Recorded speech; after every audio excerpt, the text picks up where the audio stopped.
Well, Mark Gatiss joins us now in the studio. Now, what's the story behind that? It's a very sad clip to show this time in the morning. Yeah. Yes, that's the end of the second series, so if you haven't seen it, Jeremy, it's all been blown now. Oh, it's ruined. No, I was just saying that because I was abroad when it was on, I missed it all. And they sent me a video which I watched this morning as I came into the office, so it was quite a good thing to watch it. The whole thing? I watched most of the video, yeah. It was, no, I thought it was hilarious. Thank you very much. But do you have the same characters in the stage show?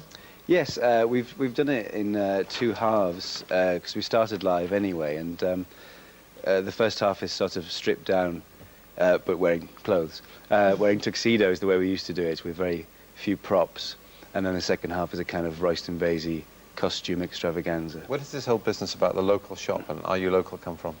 Well, it was inspired by a real-life visit to somewhere in England, down here actually, not in the north, just south of Brighton. And it was just a perfectly ordinary visit to a shop. I collect fossils, and I just saw some trilobites in the window, and we went in, and the old lady behind the counter was extraordinarily suspicious and defensive, and we actually came out a bit annoyed, but it led to this sort of inspiration that maybe she had a husband upstairs she used as a kind of defense mechanism. And, we actually went back very recently whilst we were on tour, and it's still there. Hostile as ever? Oh, worse. In fact, we had to force ourselves to stay in order to enjoy the experience, because it was just exactly the same. She was better dressed, though. As long as she didn't try and take her dress off. Yeah. She didn't have a hump, either. It's very black humour, isn't it, though? It's very macabre stuff. I like that. They're good, good. We show clips of people burning to death. Then people probably wonder what the joke is, but yes, it is. That's what makes us laugh, anyway. But do you draw on things like horror films where people do burn to death and we're meant to be scared? Oh, yes, completely. I mean, you know, like anything, it's a synthesis of influences, but we all have a shared love of British horror films, particularly old Hammer films and things like that, and it's just really the kind of thing we've always wanted. Peter Cushing kind yes, of absolutely. What about other influences? What about comedic influences? Tea is a big influence on me. Tea? Yes. You like to drink it?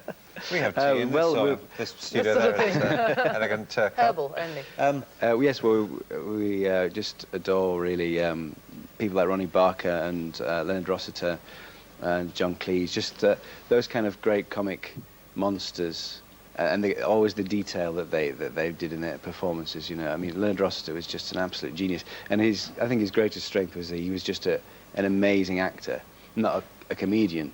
He was brilliant. You know what I mean? He just had such a facility for it, but he just used to put as much into playing Rigsby as people would into playing Hamlet. Now, Mark, we've got another clip here. It's of you in a dress. Yes. Iris the Cleaner. Okay. Here it comes.